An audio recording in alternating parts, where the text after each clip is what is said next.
يا بانيا صرح الرخاء لأمة خلدت ذكرا بالشذا يتضوع، ذكرا تردده القرون محامدا ومآثرا منه المروءة تنبع، حققت مأرب في سدها وأعدت ماضيها فطاب المربع.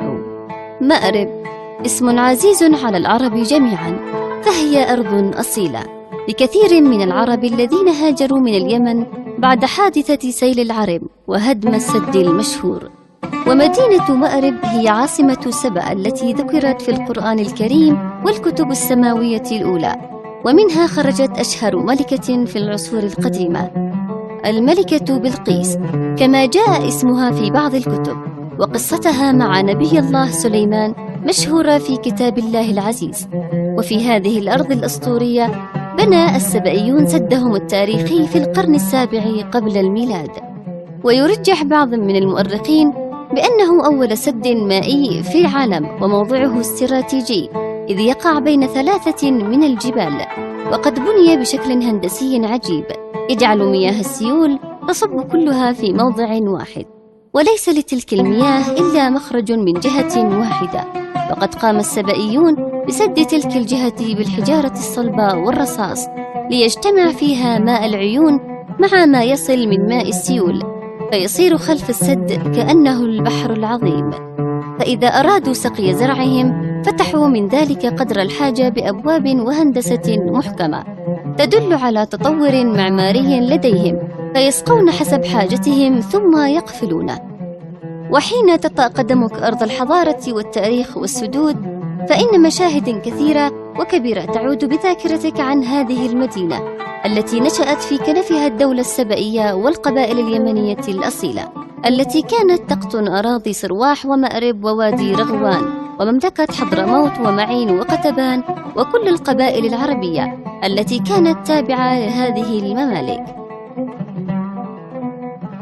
مأرب هي أرض السدود، وقد كان لوجود السد في مأرب أثر عظيم على حياة المدينة في الماضي السحيق، حيث غدت مركزاً تجارياً وزراعياً شهيراً في العالم القديم.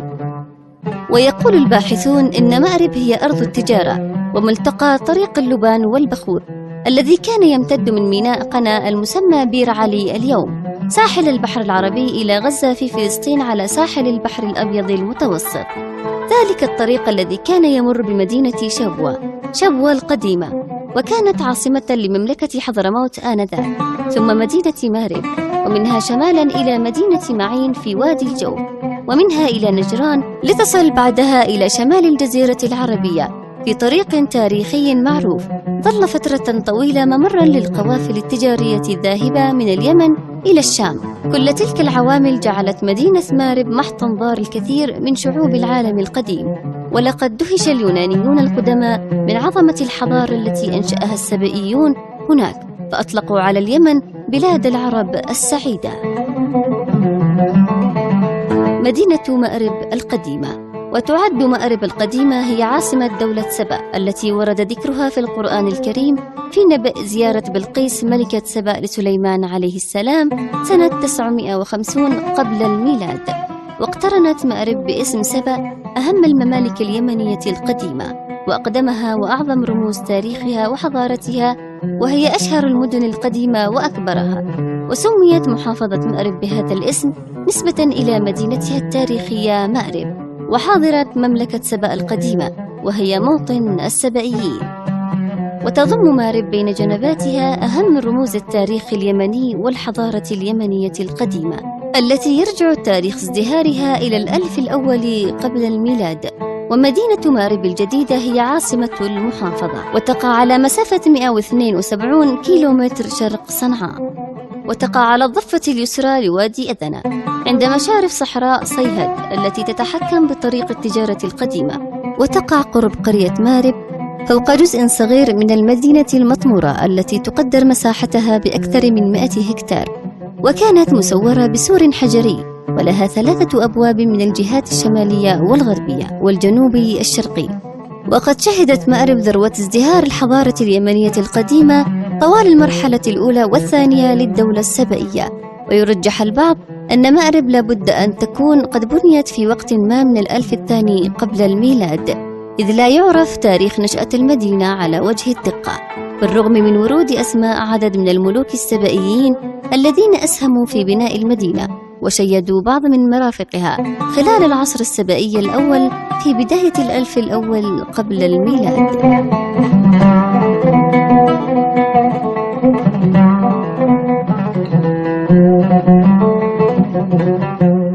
السدود. سد مأرب.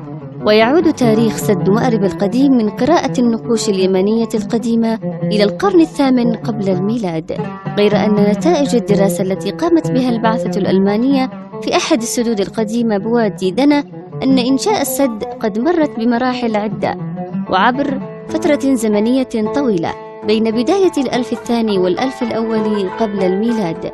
وإن كانت البداية فإن الذي لا خلاف حوله أن سد مأرب معلم ثابت لازم الحضارة السبئية منذ البداية، مرورا بذروة الازدهار وحتى لحظات الانهيار.